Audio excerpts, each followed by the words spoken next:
Most folks my age, and probably yours too, believe children should be children. They should be learning about kindness, honesty, courage, not being pushed into complex identity debates before they can even tie their shoes. Now, that alone caused concern.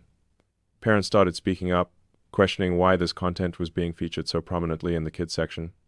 But then, something else happened, something that turned concern into outrage. The creator of this show, a person Netflix chose to work with and promote, made some pretty shocking public statements. After the tragic event, the assassination of Charlie Kirk, this creator took to social media, and instead of expressing sorrow or respect, he posted inflammatory comments. He called Kirk offensive names, suggested he deserved what happened, and framed the whole tragedy as something almost deserved. Let that sink in. A person who makes content for children, celebrating violence against someone simply because of their political views. It doesn't matter if you agreed with Charlie Kirk or not. What matters is basic decency. What matters is that someone in a position to influence young minds thought it was acceptable to mock a man's death. And Netflix? They stayed silent. No apology, no distancing, nothing. That's when people started asking themselves a tough question. Why am I giving my money to a company that employs someone like this? And you know what? They didn't just ask, they acted.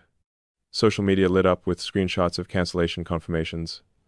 Regular folks, grandparents, parents, people who'd been Netflix subscribers for many years, posting proof that they'd had enough. One after another, the posts rolled in. Just canceled.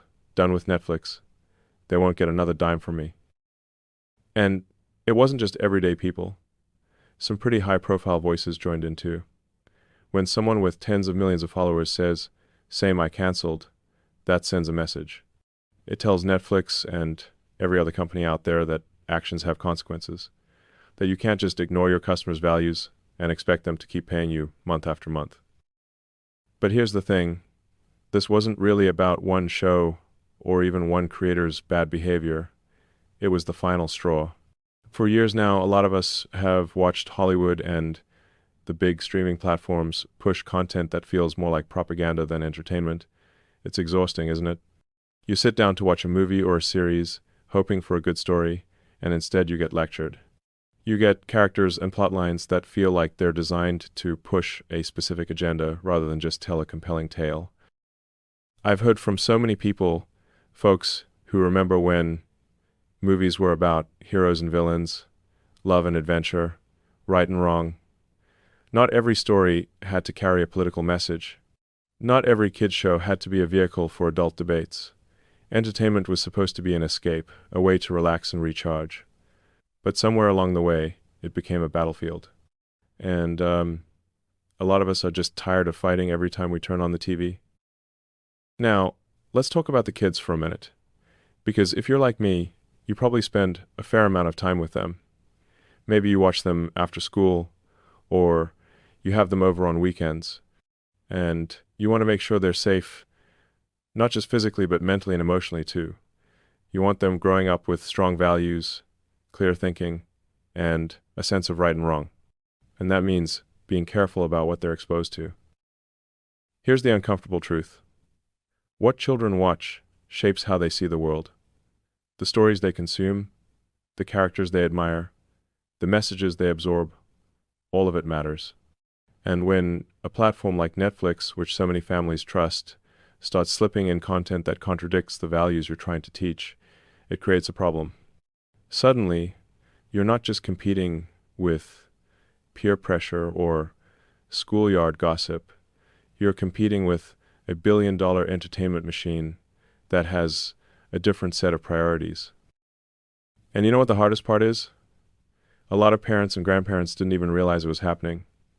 They trusted Netflix. They thought, it's in the kids section, so it must be okay. But that trust was misplaced. And once people realized it, they felt betrayed. Because trust, once broken, is hard to rebuild. So when tens of thousands of people decide to cancel their subscriptions, they aren't just reacting to one incident, they are drawing a line in the sand. They are saying, if you won't respect us, we'll stop funding you. And that's exactly how it should work, isn't it? Because at the end of the day, Netflix doesn't have any power without our monthly payments. Every subscription is a vote of confidence. And when that confidence disappears, so should the money. Let me put it in perspective. If just 50,000 people cancel their Netflix subscriptions, and we're likely talking about many more than that, we're looking at somewhere between $500,000 and $1 million in lost monthly revenue. Multiply that over a year, and you're talking about real financial pain. Suddenly, those executives have to answer to shareholders. They have to explain why subscriber numbers are dropping. They have to justify their choices. And that's when change starts to happen, not because companies suddenly develop a conscience, but because their bottom line demands it. Now, some people might say, well, canceling Netflix isn't going to change anything. They're too big. They'll be fine. But that's not how markets work. Every major company that's ever failed thought they were too big to fall. They thought customer loyalty was guaranteed. But loyalty is earned, not owed. And when you take your customers for granted, when you disrespect their values and ignore their concerns, eventually they walk away. It might take time, but it happens. We've seen it before, and we'll see it again. And here's something else worth thinking about. This is a perfect opportunity to look at all those automatic charges hitting your credit card every month. How many subscriptions are you paying for that you barely use? Streaming services, apps, memberships you signed up for years ago and forgot about? I'd bet most of us have at least a few $dozen a month going out the door for things we don't really need or want anymore. Maybe it's time to do some house cleaning. Cancel what doesn't serve you. Keep what does. Your bank account will thank you, and you'll feel a lot better knowing your money is going where it actually matters to you. But let's zoom out for a second, because this Netflix situation is really about something bigger. It's about consumer power. See, companies only get away with bad behavior when we let them. When we keep paying, keep watching, keep supporting them, even when they do things we disagree with. But the moment we stop, the moment we say no more, things change. And not just for that one company, for the whole industry. When Netflix loses subscribers over content decisions, every other streaming platform is watching. They're taking notes. They're realizing that maybe, just maybe, they need to think twice before pushing the envelope too far. Think about it like this. You're not just one person with one subscription. You're part of a community, millions of people who share similar values and concerns. And when that community moves together, when it speaks with one voice by closing their wallets, corporations listen. It's one of the few forms of real power we have left in this world. We can't control what Hollywood produces, but we can control whether we pay for it, and that matters more than you might think. So what should Netflix learn from all this? Well, for starters, they need to remember who their audience is. It's not just coastal elites or activists with an agenda. It's families. It's grandparents. It's people from all walks of life who just want good entertainment that doesn't insult their intelligence or their values. If Netflix wants to produce edgy, controversial content for adults, fine, put it in the adult section with proper warnings, but keep the kids' content clean, wholesome, and appropriate. Is that really too much to ask? And maybe, just maybe, they should think twice about who they partner with. If someone is out there celebrating violence, mocking tragedy, and spewing hatred, perhaps that's not the best person to create content for children. Character matters. Judgment matters. And if Netflix can't figure that out, well, then maybe they deserve every cancellation they get. Companies like Netflix also need to understand that silence is a choice. When one of your creators says something horrific and you say nothing, you're implicitly endorsing it. You're telling your customers that you don't care enough to stand up for basic decency. And that's a message people won't forget. So, why did I personally cancel my subscription today? Because I realized I was funding something that didn't align with who I am or what I believe in. I was paying for content I didn't want my kids exposed to. I was supporting a company that stayed silent when one of their creators celebrated a man's death. And I thought to myself, why am I doing this? There's no shortage of entertainment options out there. I don't need Netflix. But Netflix needs customers like me. And if they want me back, they're going to have to earn it. This wasn't about saving a few dollars a month. It was about taking a stand. It was about saying, I have standards, and I'm not going to compromise them just for convenience. And the thing that struck me most wasn't just the destruction, it was how helpless ordinary people felt. Business owners boarding up their windows, not knowing if they'd have a livelihood come Monday morning.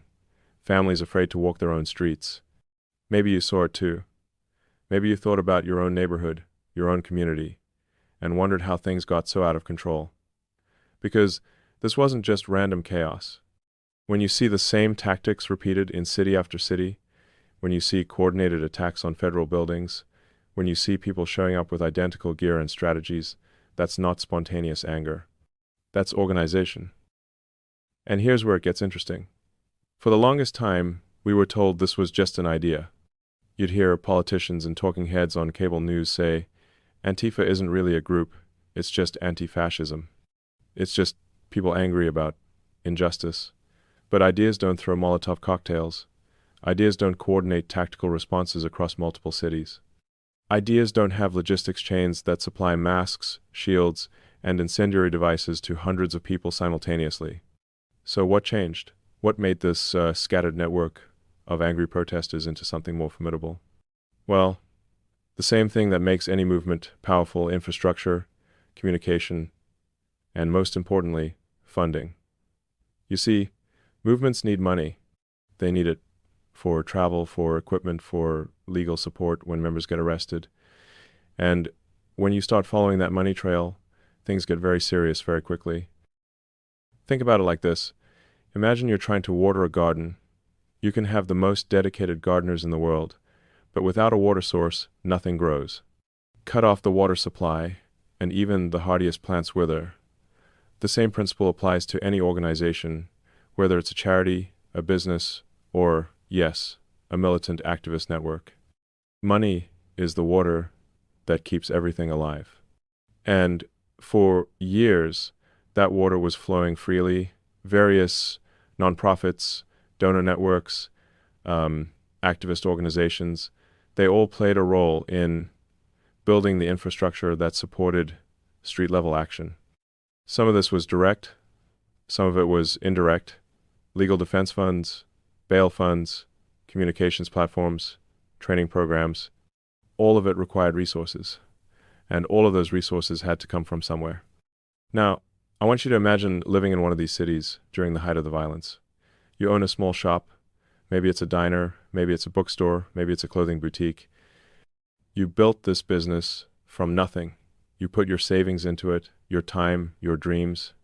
And one night, a mob comes through and smashes your windows, loots your inventory, maybe even sets fire to your building. The next morning, you're standing in the rubble, and the local authorities tell you there's nothing they can do. The insurance might not cover it. You're on your own. That's the emotional reality that millions of Americans live through. And it wasn't abstract political theater, it was their lives being destroyed. It was their sense of safety being shattered.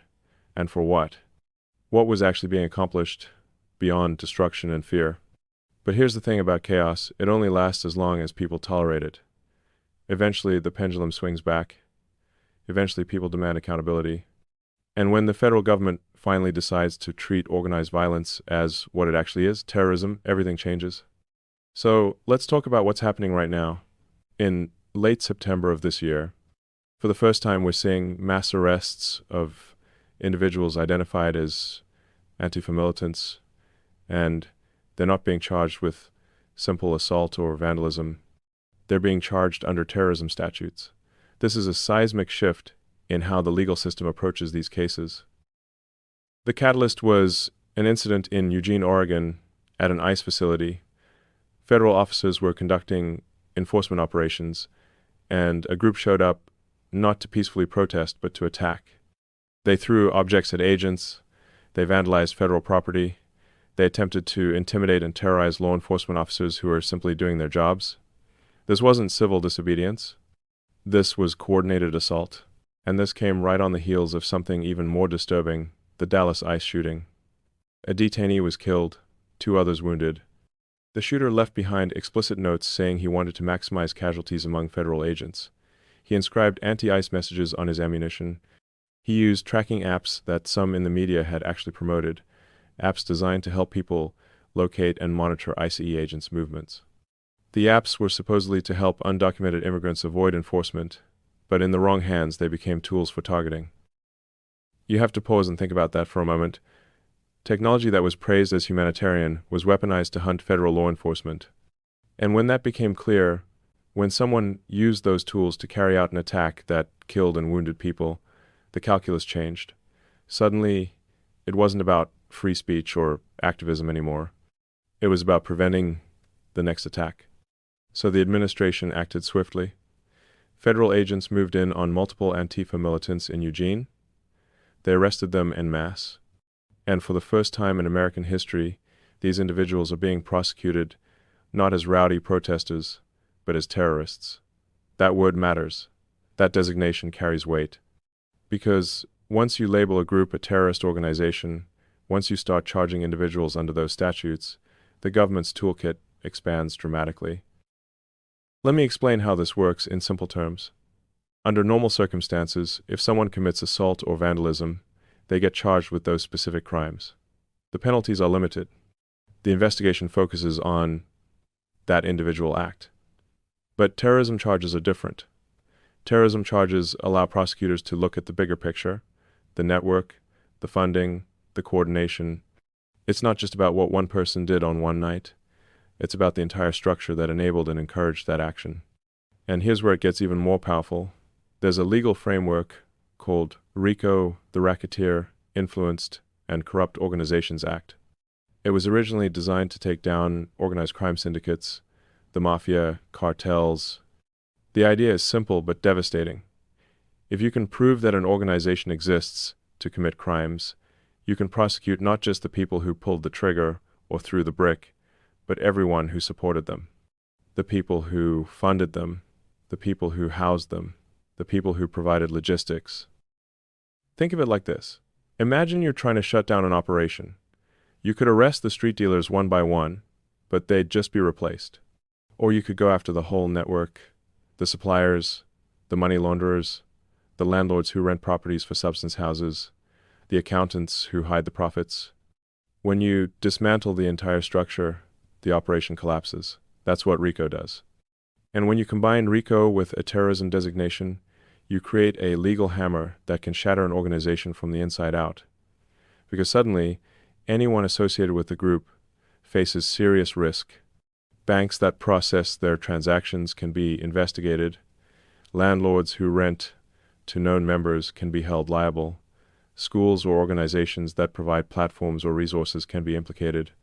The goal isn't just to arrest the people in the streets, it's to cut off every source of support, every avenue of funding, every node in the network. Now, you might be wondering, who's funding all this in the first place? Where does the money actually come from? Well, that's where things get really interesting and really uncomfortable for some very wealthy and powerful people. There have been allegations for years that various billionaire-funded networks and nonprofits have played a role in supporting activist movements, including those involved in street violence. Some of this support is indirect funding, legal defense, supporting bail funds, financing, media campaigns that justify or minimize the violence. Some of it might be more direct, though proving that in court is another matter entirely. But here's what we do know. Shortly after the first wave of arrests in Eugene, shortly after the terrorism charges were announced, something unusual happened. George Soros's Open Society Foundations released a public statement. In it, they unequivocally condemned terrorism. They distanced themselves from any connection to violent acts. And they called the administration's threats to investigate them politically motivated attacks. Now, why would they release such a statement at that particular moment? Timing is everything. You don't issue a defensive public denial unless you feel threatened. And sources suggest that subpoenas may have already been served, demanding financial records, bank statements, donor lists. If that's true, then the investigations aren't theoretical anymore. They're happening right now. And this is where the real power of the crackdown becomes clear. You see, organizations like the Open Society Foundations operate globally. They have billions in assets. They fund thousands of initiatives worldwide. If federal prosecutors start freezing accounts, if they start scrutinizing every transaction, if they start pursuing RICO charges that could implicate the entire network in supporting domestic terrorism, well, that's an existential threat. For someone in their position, the very fact that they're even being investigated under these statutes is catastrophic. Because RICO doesn't just threaten individuals, it threatens the organization itself.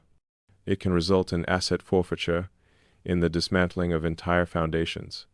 Even if you're never convicted, even if you ultimately prove your innocence, the investigation alone can cripple your operations.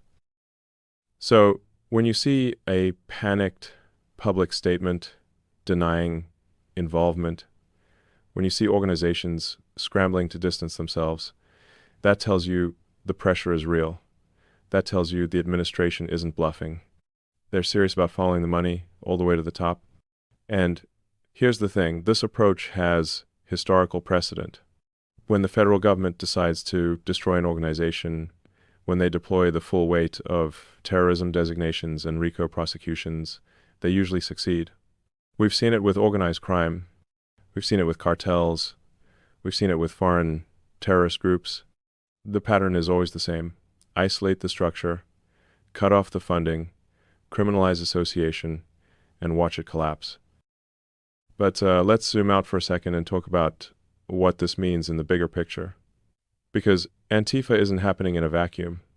The crackdown on domestic militant groups is part of a broader strategy to restore order and accountability across the board. We're seeing similar moves against cartels, against foreign influence operations, against any organization that threatens the safety and stability of American communities. And you know what? For a lot of people, especially those who lived through the chaos of recent years, this feels like a long overdue reckoning. It feels like someone finally said, enough. No more excuses. No more looking the other way. If you commit violence, if you terrorize communities, if you attack law enforcement, there will be consequences. That message resonates deeply with seniors, with families, with small business owners, because you value stability, you value the rule of law. You remember what it was like when communities were safe, when you didn't have to worry about mobs destroying your neighborhood. And when you see the government finally taking decisive action, it gives you hope that maybe, just maybe, we're turning a corner. But here's the question we have to wrestle with. Is this really the end of Antifa, or is it just the beginning of something else? On one hand, you have all the elements in place for the collapse of the organization. The funding is being threatened. The legal pressure is mounting. The first arrests have been made under terrorism statutes. The network is being dismantled piece by piece. If the money dries up, if key organizers are prosecuted, if supporting the group becomes legally toxic, it's hard to see how the organization survives in any meaningful way. On the other hand, ideologies don't die just because organizations do. You can arrest every member, you can freeze every bank account, you can dismantle every network, but you can't arrest an idea. And the ideology that fuels groups like Antifa, the anger, the resentment, the belief that violent resistance is justified, that doesn't disappear overnight. So maybe the question isn't whether Antifa as an organization will end. Maybe the real question is whether the conditions that created it, the grievances it exploited, the culture that allowed it to flourish, will change as well. Because that's the deeper challenge. You see, movements like this don't emerge from nowhere. They grow in environments where people feel like the system has failed them, where institutions aren't trusted, where grievances, real or perceived, go unaddressed. And yes, some of those grievances get manipulated, exploited by bad actors who want chaos rather than solutions, but the underlying conditions matter. So, if we want Antifa to truly end, it's not enough to just arrest people and freeze bank accounts. We also need communities to rebuild trust. We need local governments to be responsive and accountable. We need people to feel like they have a voice that matters, that they can affect change through legitimate channels rather than violence in the streets. And this is where you come in, because the real power to stop movements like Antifa doesn't ultimately rest with federal agents or prosecutors. It rests with ordinary citizens, with people like you who show up to school board meetings, who vote in local elections, who hold mayors and city councils accountable, When communities are strong, when people feel connected and invested in their neighborhoods, militant extremism can't take root. Now, let's talk about something that's been fascinating to watch throughout all of this, the role of media and how the narrative around Antifa has shifted. For years, if you turned on certain cable news channels, you'd hear a very particular story. You'd hear that Antifa was mostly peaceful, that the violence was exaggerated, that it was just frustrated citizens exercising their right to protest. Some commentators went so far as to say Antifa wasn't even a real organization, just an idea, just a sentiment. And for a while, that narrative held. People who pointed out the coordinated nature of the violence, who documented the attacks on federal buildings, who showed the organized tactics, they were dismissed as alarmists or conspiracy theorists. The legacy media circled the wagons and defended the narrative that this was all spontaneous, grassroots activism. But here's the thing about narratives, they only work as long as reality cooperates. And when reality starts contradicting the story you're telling, when federal agents are getting shot, when detainees are killed, when entire city blocks are destroyed eventually, the narrative collapses under its own weight. We're seeing that collapse happening right now. CNN's ratings have been in free fall for years. MSNBC, same story. The traditional gatekeepers of information are losing their grip, and it's not because of some conspiracy, it's because people don't trust them anymore. They've watched these outlets spin stories, downplay violence, excuse destruction, and then they look out their window and see something completely different. Meanwhile, independent voices are rising. Podcasts, online commentators, citizen journalists with smartphones capturing what's actually happening in real time. These sources are becoming the dominant media. And you know why? Because they're willing to call things what they are. They're not trying to massage the message to fit a political narrative. They're just showing you what's happening and letting you make up your own mind. And that shift in how people consume information is having real consequences. When the first arrests in Eugene were announced, when the terrorism charges were revealed, the legacy media tried to spin it as authoritarian overreach. But this time, it didn't work. Too many people had seen the violence with their own eyes. Too many communities had suffered the consequences. The old playbook just didn't land anymore. So, when Eric Swalwell, the congressman from California, went on CNN and threatened prosecutors saying he was keeping a list, promising that when Democrats regained power, they'd come after anyone involved in these investigations, it backfired spectacularly. Because people heard that and thought, wait, you're threatening the people trying to stop terrorism. You're promising revenge against law enforcement for doing their jobs. It was tone deaf, it was revealing, and the anchor interviewing him didn't push back, didn't challenge the premise, just nodded along. That's the kind of moment that crystallizes for viewers why they've stopped trusting these outlets. They're not journalists anymore, they're activists with cameras. But here's what gives me hope. The fact that people are tuning out the propaganda and seeking truth on their own terms, that's powerful. That's a sign that Americans aren't as easily manipulated as some elites seem to think. You've lived long enough to recognize when you're being sold a story versus when you're being told the truth. And that wisdom, that skepticism, that's a defense against extremism on all sides. So let's get to the heart of the matter. Is this really the end of Antifa? Let's weigh both sides honestly. On the side of, yes, this is the end, you have some very compelling evidence. The designation as a domestic terrorist organization is unprecedented. The legal tools being deployed, RICO statutes, asset freezes, the criminalization of material support, these are the same tools that dismantled the mafia, that broke drug cartels, that destroyed international terror networks. They work, they're effective. The first arrests have already happened. People are facing decades in prison, not just months. And more importantly, the investigation into funding is underway. If prosecutors can prove that major donors and foundations knowingly supported an organization engaged in terrorism, the financial consequences will be catastrophic. We're not talking about fines here. We're talking about the seizure of billions in assets, the dissolution of entire organizations. When the money dries up, the structure collapses. It's that simple. No funding means no coordination. No coordination means no large-scale operations. You might still have isolated incidents, angry individuals acting alone, but the organized, multi-city tactical operations, those require resources, and those resources are being systematically eliminated. Plus, there's the psychological impact. Right now, anyone associated with Antifa is facing a choice. Do you stay involved and risk being prosecuted as a terrorist, potentially spending the rest of your life in prison? Or do you walk away, distance yourself, hope the investigators never connect you to anything actionable? For most people, that's not a hard choice. Self-preservation wins.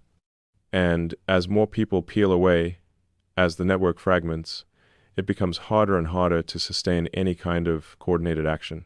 So from that perspective, yes, we're watching the end of Antifa as an effective organization. Not overnight, these things take time. But the trajectory is clear. Within a year or two, it's entirely possible that Antifa as we know it simply ceases to exist in any meaningful way. But let's consider the other side. Let's think about why this might not be the end, or at least not the final chapter. First, ideologies are resilient. You can destroy an organization, but the beliefs that animated it don't disappear. There are still people out there who genuinely believe that the system is irredeemably corrupt, that violence is justified, that burning it all down is the only path to justice. Those people don't stop believing just because their organization gets labeled and prosecuted. History is full of examples of movements that went underground after crackdowns, only to reemerge later under different names, with different tactics. The ideology adapts, the structure evolves. Maybe you can't call yourself Antifa anymore, but you rebrand, you reorganize, you find new ways to channel that anger and resentment.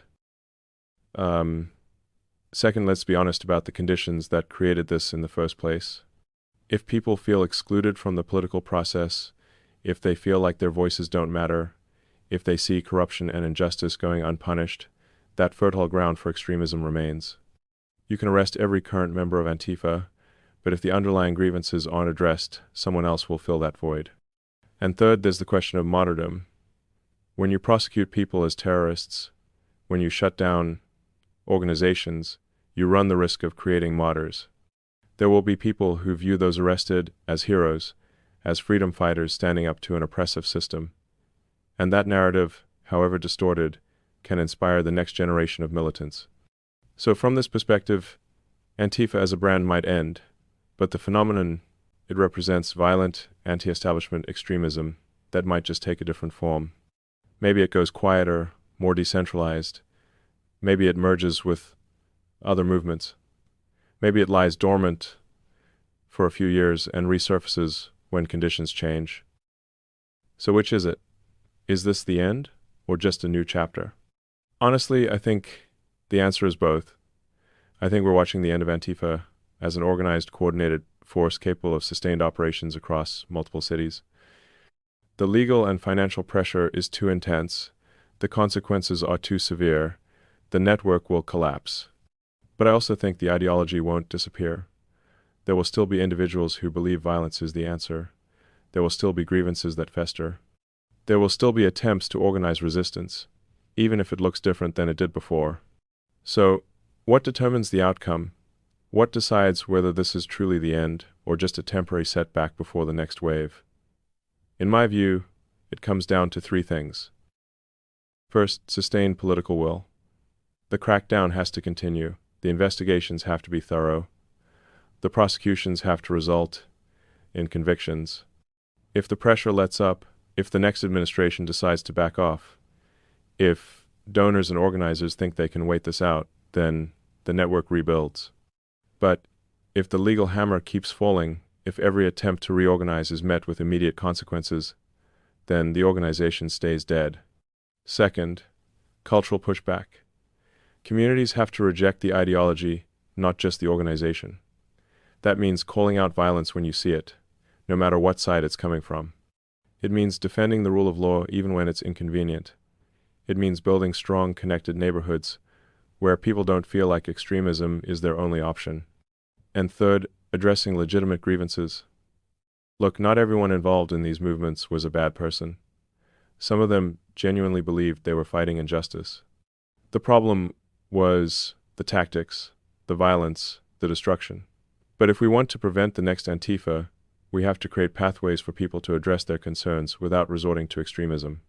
That means responsive government. That means accountability for corruption. That means making sure people feel like they have a stake in the system. And this is where your role becomes critical, because the future isn't decided by federal prosecutors or politicians in Washington. It's decided by what happens in your community, in your city, in your neighborhood. Are you voting for local officials who prioritize safety and order? Are you showing up to school board meetings when extremist ideologies are being pushed on kids? Are you supporting businesses that got destroyed and helping them rebuild? Are you engaging with younger generations, showing them that there's a better way than violence and destruction? These might seem like small actions, but they're the foundation of everything. Strong communities are the ultimate defense against extremism. When people feel connected, when they feel heard, when they see that their efforts can make a real difference, they don't turn to militancy. They build, they create, they solve problems. So let me tell you what I think the lessons are here, the takeaways that matter. First, law and order isn't optional. It's not negotiable. When communities allow violence to go unchecked, when they excuse destruction in the name of activism, they're not being compassionate or understanding. They're enabling chaos that will eventually consume them. The crackdown on Antifa is a reminder that society has the tools to defend itself, and sometimes it has to use them. Second, follow the money. Always. If you want to understand any movement, any organization, any cause, look at who's funding it. Because money leaves trails. And when those trails lead to powerful people and institutions, when the funding sources are exposed, the whole operation becomes vulnerable. Transparency is the enemy of corruption. Third, watch out for media narratives. You've lived long enough to know that what you see on TV and what's actually happening in the world are often two different things. Trust your own eyes. Trust your own experience. Seek out diverse sources of information. Don't let anyone tell you that what you're seeing is